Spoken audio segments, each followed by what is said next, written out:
Fred Vasseur vient de faire une révélation si percutante qu'elle a ébranlé les fondations mêmes de l'écurie Ferrari et laissé tout le paddock de la Formule 1 dans la stupéfaction.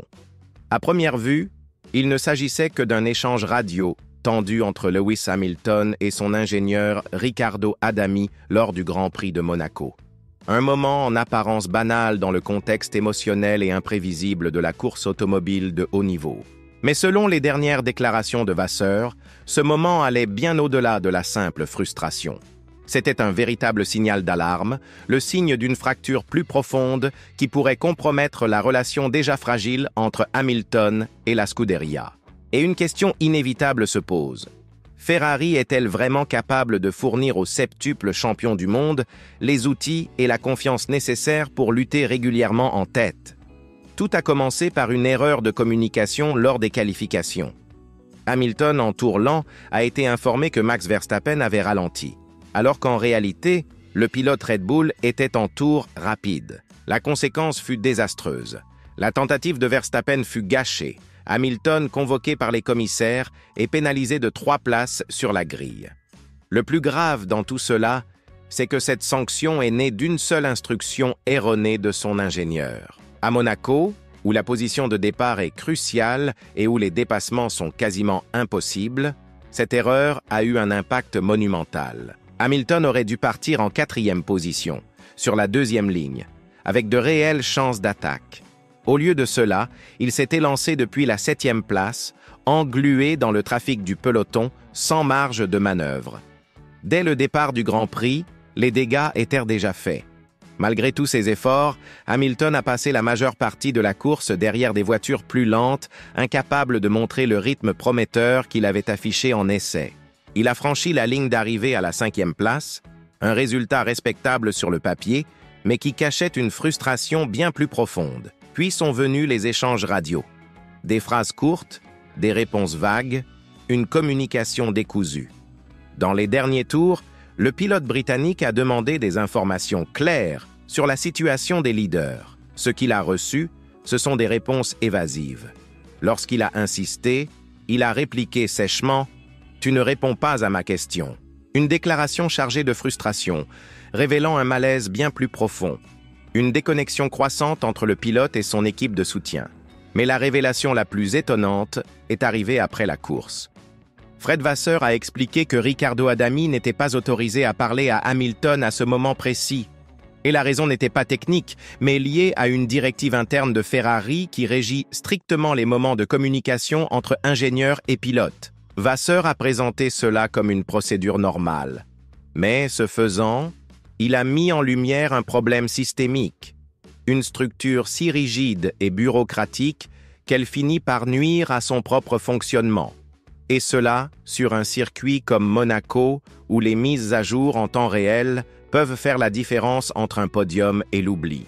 Si cette situation vous surprend autant qu'elle nous a surpris, n'hésitez pas à liker cette vidéo et à vous abonner, car nous avons encore beaucoup à analyser. Dès l'extinction des feux, les problèmes sont devenus manifestes. Hamilton devait affronter 2 adversaires, les voitures autour de lui et le silence pesant de sa propre radio. Alors que les tours défilaient dans les rues étroites de Monte-Carlo, le septuple champion du monde a réclamé des mises à jour. Quels étaient les écarts avec les leaders? Pouvaient-ils se rapprocher? Y avait-il des temps cibles? Une stratégie d'undercut était-elle envisagée? Mais les réponses, au lieu d'être précises, étaient floues et frustrantes. Lorsqu'il a enfin reçu un aperçu général, il a répondu sur le champ, de manière incisive: « Tu ne réponds pas à ma question. Est-ce que j'ai 1 minute de retard ou pas ?» Ce n'était pas seulement de l'agacement. C'était de l'incrédulité. Celle d'un pilote qui se rend compte qu'il roule à l'aveugle. Puis est arrivé le moment le plus glacial.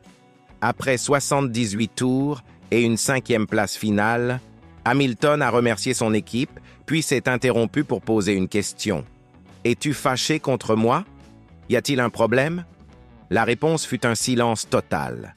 Un silence plus éloquent que n'importe quelle phrase. Était-ce d'ordre technique, émotionnel, stratégique? Personne ne savait. Jusqu'à ce que Vasseur révèle un détail troublant.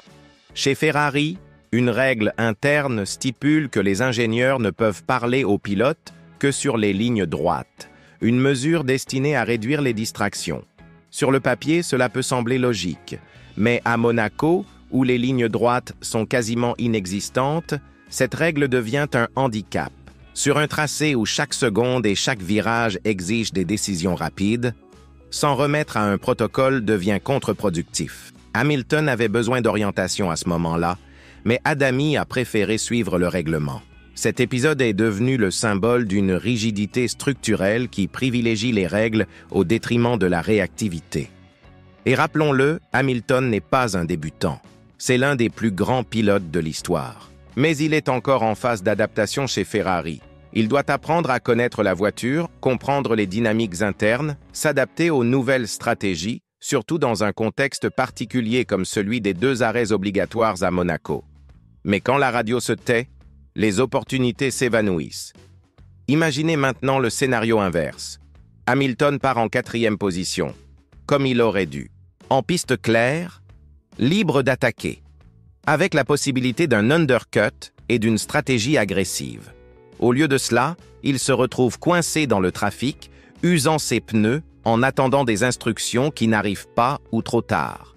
Même après la course, lorsqu'il tente de comprendre le message vague de son équipe, c'est notre course, il reste perplexe. De quelle course parlait-il? Devait-il attaquer Norris et Leclerc, défendre face à Alonso? Personne ne semblait savoir. Et ce qu'il a perdu ce jour-là, ce n'était pas juste un podium. C'était la confiance. Fred Vasseur a reconnu que le problème allait bien au-delà de l'aspect technique ou stratégique. Il s'agit d'une question de culture, une culture trop rigide, incapable de s'adapter rapidement. Et lorsqu'on impose cette rigidité à un pilote comme Hamilton, qui a besoin de synchronisation et de réponses immédiates, le résultat, c'est la tension. Et cette tension mène au silence. Le silence mène aux erreurs. Et les erreurs coûtent des places et des points précieux. Et ce moment est tombé au pire moment possible. Charles Leclerc est en pleine forme. Il vient de monter une nouvelle fois sur le podium et affiche une énergie débordante. Ferrari, en interne, voudra naturellement miser sur le pilote local. Mais si cela se fait au détriment de Hamilton, le recrutement stratégique le plus important de ces dernières années, cela pourrait avoir des conséquences désastreuses. Non seulement sur la performance, mais aussi sur le moral de l'équipe, le développement du projet et sa cohésion sur le long terme. Vasseur promet de tout réévaluer. Mais une simple réévaluation ne suffit pas. Hamilton a besoin de réponses immédiates, d'une stratégie adaptable, d'une équipe capable de comprendre ses besoins et d'y répondre avec précision. Car en ce moment, la radio entre lui et son ingénieur n'est plus un simple outil. Elle est devenue un symbole, un signal d'alerte visible dans le cockpit de l'un des plus grands pilotes de tous les temps. Et ce qu'elle révèle est inquiétant. Une structure qui freine au lieu de propulser. Si Ferrari ne comprend pas cela maintenant, elle risque de voir tout un projet s'effondrer avant même d'avoir atteint sa maturité. Il ne s'agit pas simplement d'une erreur de calcul ou d'une instruction floue. Il s'agit de quelque chose de fondamental, la confiance. Le pilier central de toute équipe de Formule 1 performante. Lorsque ce lien se brise entre le pilote et son ingénieur, ce ne sont pas que des secondes qu'on perd. C'est la direction, c'est la conviction. Et Hamilton n'est pas venu chez Ferrari pour sombrer dans le silence. Il est venu pour laisser sa marque, pour diriger, pour gagner. Mais, aussi légendaire soit-il, aucun pilote ne peut accomplir de miracle sans une équipe déterminée à travailler avec clarté et détermination. Hamilton a toujours été un maître de la patience stratégique. Mais même les champions les plus expérimentés ont leurs limites. Tous les regards sont désormais tournés vers Vasseur. Parviendra-t-il à restaurer le lien avec Hamilton? À réformer la culture interne de Ferrari avant qu'elle ne s'effondre complètement? Ou assisterons-nous à l'échec d'un projet miné par son propre système? Monaco a été un signal d'alarme. Et si Ferrari ne réagit pas, les conséquences pourraient dépasser de loin une simple course perdue. Elles pourraient marquer la fin d'un projet autrefois porteur de grandes promesses. Dites-nous en commentaire, pensez-vous que Ferrari peut encore redresser la situation? Hamilton et Adami peuvent-ils retrouver la confiance nécessaire pour les prochaines batailles? Ou sommes-nous en train d'assister au premier signe d'une rupture profonde au sein de la Scuderia? Et si vous êtes resté avec nous jusqu'ici, un immense merci. N'oubliez pas de liker cette vidéo, de vous abonner pour plus d'analyses approfondies sur la Formule 1 et d'activer les notifications pour ne rien manquer de cette saison explosive.